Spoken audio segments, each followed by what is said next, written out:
नमस्कार दोस्तों, आज हम एक बहुत ही सुंदर स्टोरी के बारे में बात करेंगे। यह कहानी ऐसी है कि आपके जीवन में हजारों मुश्किलें या बड़ी परेशानियां क्यों ना आ जाए, लेकिन यह कहानी आपको हर मुश्किल में रहना और मुस्कुराना सिखा देगी। तो चलिए कहानी शुरू करते हैं। एक फकीर देश की यात्रा पर निकला। यात्रा करते करते जब रास्ते में रात हो गई तो वो एक व्यक्ति के घर रुक गया। उस व्यक्ति का नाम था आनंद। आनंद ने उस फकीर की खूब सेवा की और दूसरे दिन आनंद ने फकीर को उपहार देकर विदा किया। वह फकीर आनंद की सेवा से बहुत खुश हो गया और दुआएं देने लगा कि हे भगवान, आनंद को हमेशा खुश रखना और वह हमेशा दिन प्रतिदिन आगे बढ़ता ही रहे। इस बात पर आनंद हंसने लगा और फकीर से आनंद बोला, हे फकीर, जो है वह भी अब नहीं रहने वाला।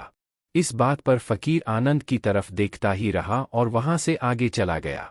कुछ साल बाद फिर फकीर आनंद के घर आया और देखा कि अब सारा धन और सारी संपत्ति सब कुछ चला गया है। अब आनंद एक गांव के ही बड़े जमींदार के यहाँ नौकरी कर रहा है। वह फकीर आनंद से मिलने के लिए वहां चला गया। आनंद ने उसी अवस्था में धन के अभाव में ही उस फकीर का स्वागत किया और झोपड़ी में फटी चटाई पर ही बैठाया। उसके पास खाने के लिए जो रूखी सूखी रोटी थी वह खाने के लिए फकीर को दे दिया। जब फकीर वहां से जाने लगा तो उसके आंख में आंसू था और फकीर कहने लगा, हे भगवान, तुमने यह क्या किया?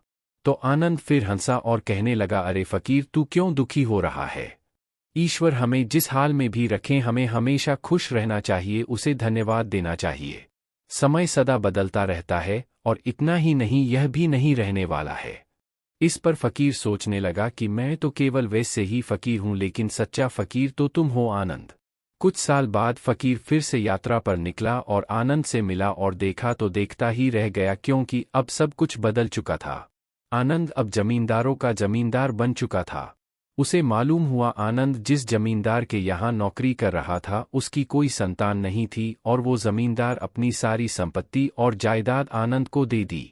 फकीर बहुत खुश हो गया और आनंद से कहा, अच्छा हुआ वह जमाना गुजर गया, भगवान करे अब तुम ऐसा ही बने रहो। यह सुनकर आनंद फिर हंसने लगा और कहने लगा, फकीर, अभी भी तेरी नादानी बनी हुई है।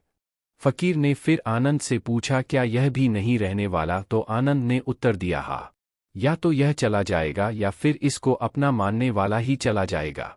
यहाँ पर कुछ भी रहने वाला है ही नहीं। अगर कोई चीज शाश्वत है तो वह है हमारी आत्मा, वह है हमारी मन की शांति, वह है हमारे मन का सुकून, और बाकी जो कुछ भी है वह हमेशा रह ही नहीं सकता। फकीर ने आनंद की बातों को बहुत ही ध्यान से सुना और वापस चला गया। कुछ सालों के बाद फिर फकीर जब उस गांव से गुजरा तो अब की बार आनंद का महल तो है, लेकिन उसमें आनंद ही नहीं है। उसमें कबूतर गुटरगू कर रहे हैं। आनंद अब इस दुनिया में नहीं रहा, उसकी मृत्यु हो चुकी थी।